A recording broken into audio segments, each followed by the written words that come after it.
주님 안에서 그 힘의 능력으로 강해지고 마귀의 간계에 맞설 수 있도록 하나님의 전신갑주를 입어라. 우리가 하는 씨름의 대상은 혈과 육이 아니라 통치자들과 권력, 이 어둠의 세상 지배자들과 하늘에 있는 악의 영들이라. 악한 날에 너희가 대적하고 모든 일을 행한 후 서기 위해 너희는 하나님의 전신갑주를 입어라.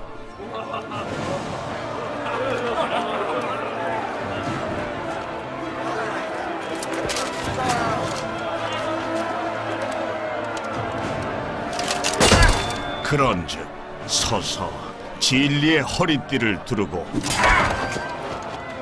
의의 흉배를 차고 화평의 복음이 준비한 것으로 신발을 신고 모든 것에 더해 믿음의 방패를 들고 악한 자의 불화살을 다 소멸하고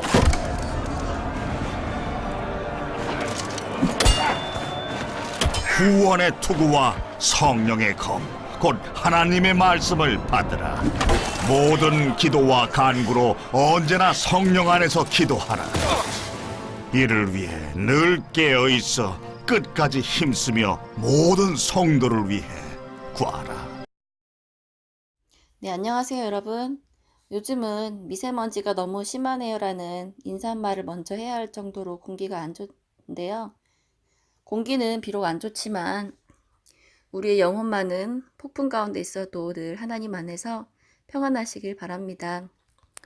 오늘은 지난번에 이어서 에베소서 영적 전쟁에 있어 꼭 필요한 전신갑주에 대해 말씀드리려고 합니다. 전쟁터에 나가는 군인들은 꼭 갑옷을 입어야 합니다. 아무리 싸움을 잘하고 전쟁 경험이 많아도 몸을 보호해주는 갑옷이 없이 전쟁터에 나간다면 금방 죽고 말 것입니다. 여기서 갑옷은 에베소서 6장 13절에 나와 있듯이 하나님께서 직접 주시는 하나님의 갑옷이라는 것입니다. 즉, 내가 만든 갑옷이 아닙니다. 그리고 그 무기들을 하나씩만 가지는 게 아니라 완전하게 무장을 해야 합니다. 즉, 하나라도 빠지면 그 약한 부분을 틈타서 마귀가 공격하고 결국 패할 수 있기 때문입니다. 그러므로 이 무기들은 하나도 빠짐없이 갖춰 입어야 하고, 그러므로 인해 악한 날, 즉 이 세상, 이 시대의 마귀의 공격으로부터 대적할 수 있고, 대적하고 나서는 내가 무너지고 힘들어지는 것이 아니라 굳건히 설 수 있다는 것입니다.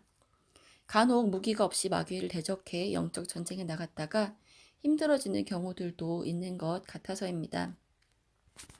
그럼 무기들을 하나하나 살펴보도록 하겠습니다. 14절 보시면 이제 여러분은 굳건히 서서 허리에 진리로 띠를 두르고 이렇게 나와 있는데요. 여기서 우리는 굳건히 서서라는 구절을 보는데 무장을 하고 있다고 해도 그 사람이 누워 있거나 앉아 있으면 싸움을 할 수 없겠죠. 즉 굳건히 서서는 깨어 있어서 내가 준비된 상태를 말하는 것이고요. 깨어 있기 위해서는 기도밖에 없는 것 같습니다. 그 다음 구절에 허리에 진리로 띠를 두르고 이렇게 나오는데요.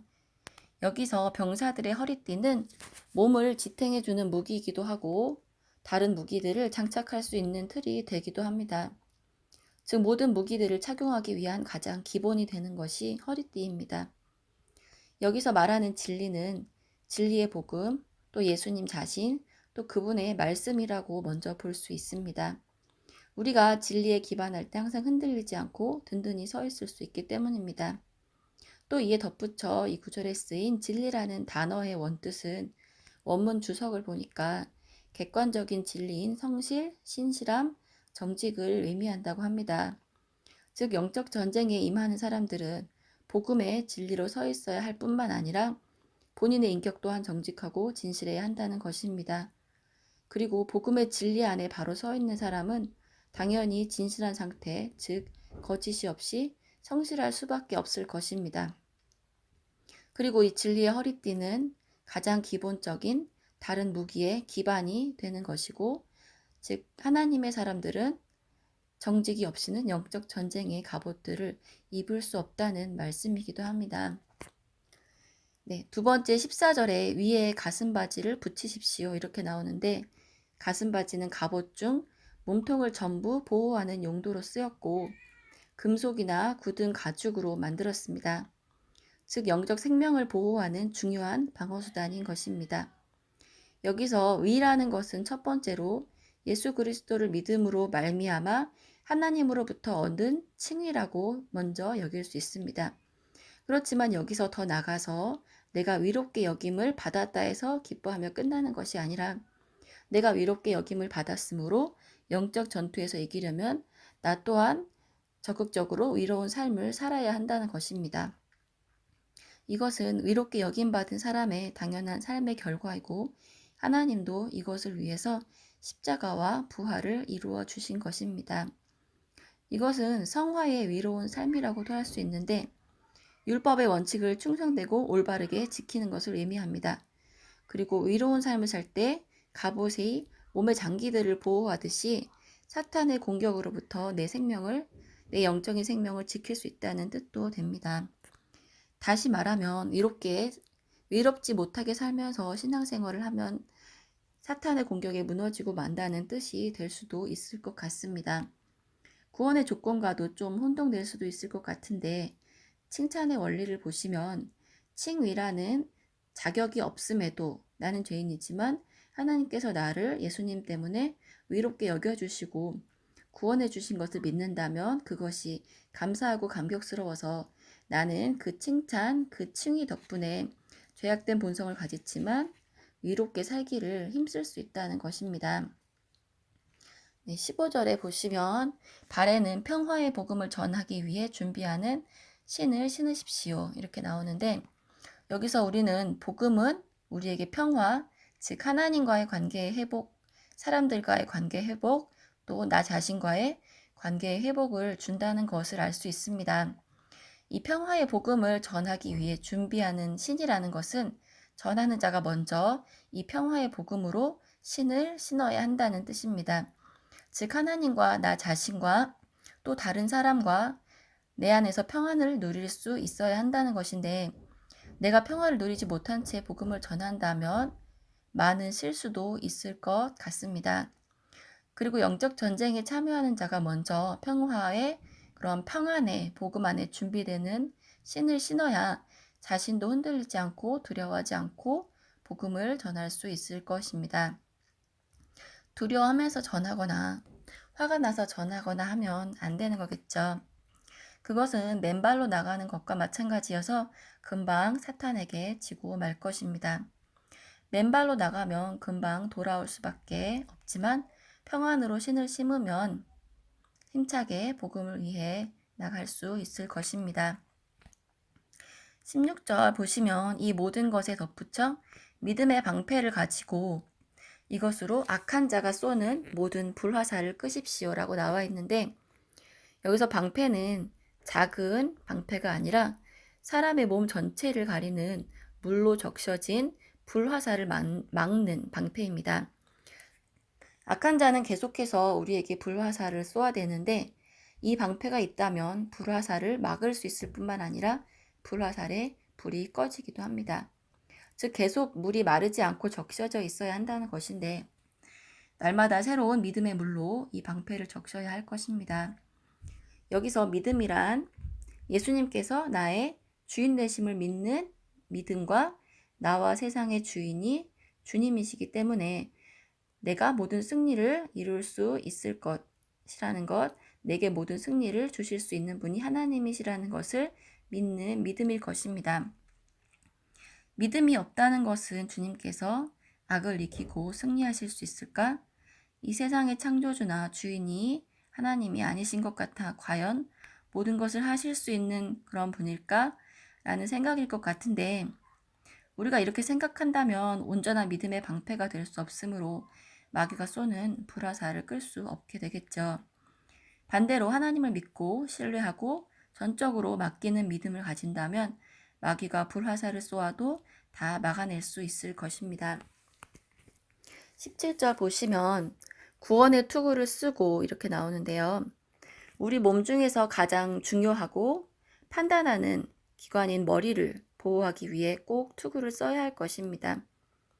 우리가 예수님의 십자가의 죽으심과 부활로 구원받았다는 사실은 구원의 시작이기도 하지만 천국으로 들어가 구원의 완성이 이루어질 때까지 구원받은 확실한 사실 가운데 내가 있다면 마귀가 주는 어떤 생각의 공격들로부터 나를 지켜줄 것이고 혹여라도 믿음을 갖기 어려운 상황이 오더라도 내가 구원받은 사실은 모든 것에 대한 해답을 줄 수 있을 것입니다. 왜냐하면 죽음이란 것이 모든 것의 끝이고 인간이 가장 두려워하는 것인데 우리는 예수님의 부활하심을 믿음으로 인해 영원한 생명을 얻을 것을 약속받았기 때문에 세상이 주는 가장 큰 두려움인 죽음을 이길 수 있기 때문일 것입니다. 마지막으로 하나님의 말씀인 성령의 칼이 나옵니다. 이 무기가 가장 강력하다고 많이들 아실 텐데요. 적을 공격하여서 무찌를 수 있는 유일한 무기는 전신갑주 중 칼이기 때문입니다.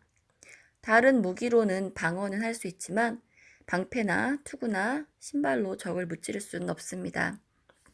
여기서 성령의 칼이란 것은 성령님에 의해 주어지는 칼이라는 의미이고 말씀이라는 것은 일반적으로 적혀진 그런 말씀인 로고스가 아니라 레마, 즉 많은 말씀 중에 특별히 나에게 임하신 말씀, 나의 마음과 영혼 속에서 일으켜지는 하나님의 음성이 되는 말씀이기도 합니다. 즉 성령님의 감동하심으로 주어지는 나의 영혼을 변화시키는 그 말씀이 나에게 칼이 된다는 것이고 칼을 사용한다는 것은 그 말씀을 내 삶에서 직접 적용시키고 순종함으로 행할 때 마귀가 주는 시험을 이기고 마귀를 떠나가게 할 수 있다는 것입니다. 지난번에도 말씀드렸듯이 예수님도 말씀으로 마귀를 물리치시기도 하셨고요. 또한 칼을 가지고만 있으면 아무 소용도 없듯이 내가 말씀을 지켜 행하고 또 다른 사람들에게 전달하고 마귀가 주는 상황을 향해 말씀을 선포한다면 아마 그것이 칼을 쓰는 것이 될 것입니다. 칼은 쓸수록 더 기술이 늘어나듯이 말씀도 많이 사용할수록 많이 깨닫게 하시고 생각나게 하실 것입니다. 무엇보다 이 말씀이 성령의 칼이란 사실, 즉 성령님의 주관하심이라는 사실이 가장 중요할 것 같고요. 18절에서 보시면 모든 기도와 간구로 항상 성령 안에서 기도하십시오.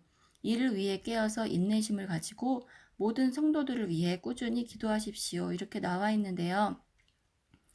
여기서 우리는 기도와 간구를 먼저는 항상 성령님 안에서, 즉 내 뜻대로 하는 기도가 아니라 인도하심에 따라 하는 기도여야 한다는 것을 알 수 있습니다. 또 깨어서 인내심을 가지고 라는 표현이 있는데, 즉 이런 무기들은 그냥 주어지는 것이 아니라 내가 기도로 깨어있고 인내심을 가지고 구할 때 주어지는 것인 것 같다는 생각도 듭니다. 구원의 은혜는 우리에게 값없이 주어졌지만 영적 전쟁에서 필요한 무기들은 인내로 기도해야 하고 또 자기뿐만 아니라 공동체의 모든 성도들을 위해 꾸준히 기도해야 한다는 것입니다. 저도 사실 이 구절에서 좀 부담스럽기도 한데요. 이 기회를 통해서 저도 이렇게 기도하라고 하시는 줄 알고 더 기도하도록 하려고 합니다. 19절에 바울 사도 자신이 입을 열면 말씀이 주어져서 복음의 비밀을 담대히 알릴 수 있도록 자신을 위해서 기도해 달라고 하시는데, 여기서 보더라도 바울 사도 또한 자신의 말을 하는 것이 아니라 성령님께서 주관하셔서 자신의 입에 주어진 말씀으로 전할 수 있기에 담대하게 말씀을 전할 수 있었던 것 같습니다. 저는 영적 전쟁의 무기들인 전신갑주, 즉 인간의 무기가 아닌 하나님의 무기들을 보면서 이것이 정말 무기로서 연상돼도 좋겠지만 삶에서 순간순간 오는 모든 공격들과 그런 시험들을 이길 수 있는 구체적으로 떠오르는 방어수단과 공격수단이 되기를 소망해 보게 되었습니다. 매 순간 내가 위롭다 여김을 받은 사실로 인해 위롭게 살기를 노력해야 하고, 진실하고 정직하게 살아야 하고, 기도로 깨어 있어야 하고, 복음으로 평안하고 크신 하나님을 바라보는 믿음을 가져야 하고, 죽음을 이기고 구원받았음을 늘 기억하면서 말씀으로 승리하는 삶을 살길 이제 기도하고요. 제가 끝에 찬양 하나를 올려놓으려고 하는데, 로마서 16장 19절 말씀인데요. 선한 데는 지혜롭고 악한 데는 미련하다라는 구절로 된 찬양입니다. 여기서 많은 번역본들도 참고해 봤는데, 여기서 선한 데 지혜롭다는 구절은 선한 데 슬기롭고 현명하고 정통하고 노련한 사람이 되라는 여러 표현들이 있습니다. 그렇지만 제일 마음에 드는 표현 중 하나가 영어 번역 중에서 Be excellent at what is good 입니다. 즉 선한 데에 정통하게 되라는 뜻이고요. 악한 데에 순진한 사람이 되라. 이 구절은 악한 데에 미련하기를, 물들지 않기를, 순결 또는 순수하기를, 순진하기를, 속이지 않기를, 바보가 되기를 이렇게 되어 있습니다. 여기서도 제일 마음에 드는 표현이 Be innocent of evil, 즉 악한 데에서 결백하게 되라 라는 표현입니다. 물론 제가 이런 사람은 아니지만 이게 하나님의 말씀하신 그런 원뜻이 아닐까 싶었고요. 그리고 힘들지만 우리가 이렇게 살길 소망할 수 있는 이유는 로마서 16장 20절에 보시면 평강의 하나님께서 머지않아 곧 사탄을 여러분의 발 아래에서 짓밟히게 하실 것입니다. 라고 말씀으로 약속하고 계십니다. 즉, 이 영적 전투는 이미 주님께서 승리하신 싸움이고, 우리는 비록 구원받은 죄인이지만 구원받았기 때문에 선한 데에는 정통한 전문가가 되고 악한 일에는 결백하고 순결한 자가 될 수 있기를 소망할 수 있을 것 같습니다. 여기서 머지않아 곧 사탄을 발 아래 짓밟히게 하실 것이란 표현이 나오는데, 하나님도 곧 이 일들을 속히 이루시고 싶어 하신다는 것 같다는 생각이 들지만, 아직 미완성인 구원받지 못한 영혼들과 악을 악인 줄 모르는 세상이 안타까우셔서 시간을 더 주고 계시는 것 같다는 생각도 듭니다. 오늘도 감사드리고요. 늘 평안하시길 바랍니다. 감사합니다. Let's sing the word of God. It says Romans 16:19 says Romans 16:19 says excellent at what is good, be innocent of evil. Oh, let's be excellent at what is good, be innocent, yes, of evil, and the God of peace will soon crush Satan. Yes, God will crush him, oh, underneath your feet, and the God of peace will soon crush Satan. Yes, God will crush him, oh, underneath your feet. Where's it found in Romans 16:19 says, say it, Romans 16:19 says, oh, let's be excellent at what is good, be innocent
will soon crush Satan. Yes, God will crush him underneath your feet. And the God of peace will soon crush Satan. Yes, God will crush him. Oh, I said, Romans, shout it, Romans 16, 19, say it. Romans 16. Now let's just say it together. Say it. Be excellent at what is good. Be innocent of evil.